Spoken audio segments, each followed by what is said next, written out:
Hello, gentlemen. Jeff Sanchez, Children's Rights Advocate here again. This also comes from a brilliant sociologist named Estelle Vilar, who females tried to kill back in the 70s. What is a woman? A woman, as we have already said, is in contrast to a man, a human being who does not work. One might leave it at that, for there isn't much more to say about her. Were the basic concept of human being not so general and inact in embracing both man and woman?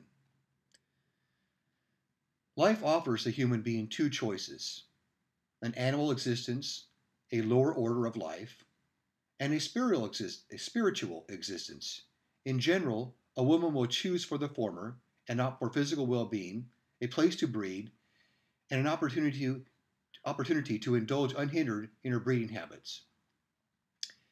At birth, men and women have the same intellectual potential. There is no primary difference in intelligence between the sexes. It is also a fact that potential left to stagnate will atrophy. Women do not use their mental capacity. They deliberately let it disintegrate. After a few years of sporadic training, they revert back to a state of irreversible mental torpor. Why do women not make use of their intellectual potential? For the simple reason they do not need to. It is not essential for their survival. Theoretically, it is possible for a beautiful woman to have less intelligence than a chimpanzee and still be considered an acceptable member of society. By the age of 12, at the very latest, most women have decided to become prostitutes. Or to put it another way, they have planned a future for themselves, which consists of choosing a man and letting him do all the work. In return for his support, they are prepared to let him make use of their vagina at certain given intervals. The minute a woman has made this decision, she ceases to develop her mind.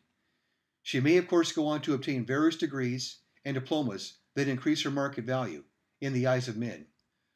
For men believe that women who can recite things by heart must also be able to understand them.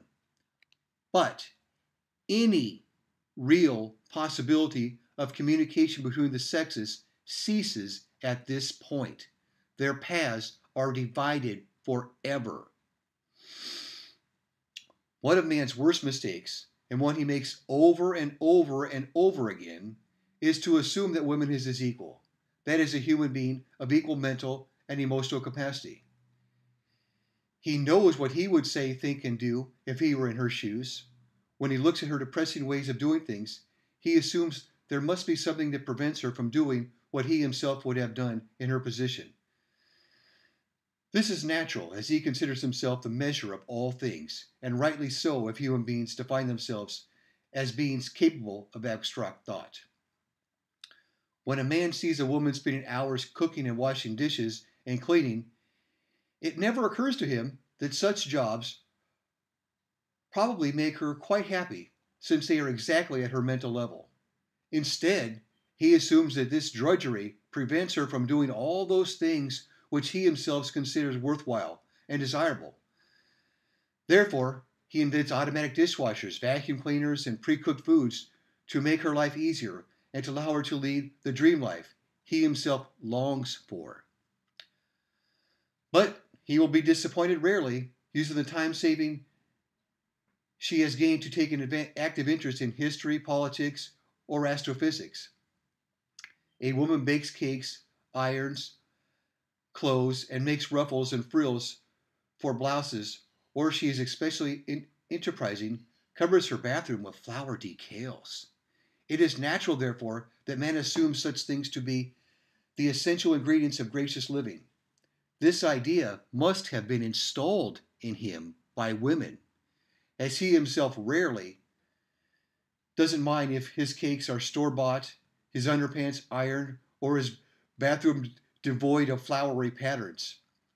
He invents cake mixes to liberate her from drudgery, automatic irons, and toilet paper holders, already covered with flowery patterns, to make gracious living easier to obtain. And still, women take no interest in serious literature, politics, or the quest of the universe. For her, this newfound leisure time comes just at the right moment. At last, she can take her in herself.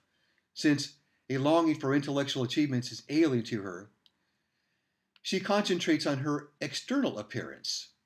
If man would stop for one moment in his heedless rush towards progress and think about this state of affairs, he would inevitably realize that his efforts to give women a sense of mental stimulation have been totally in vain.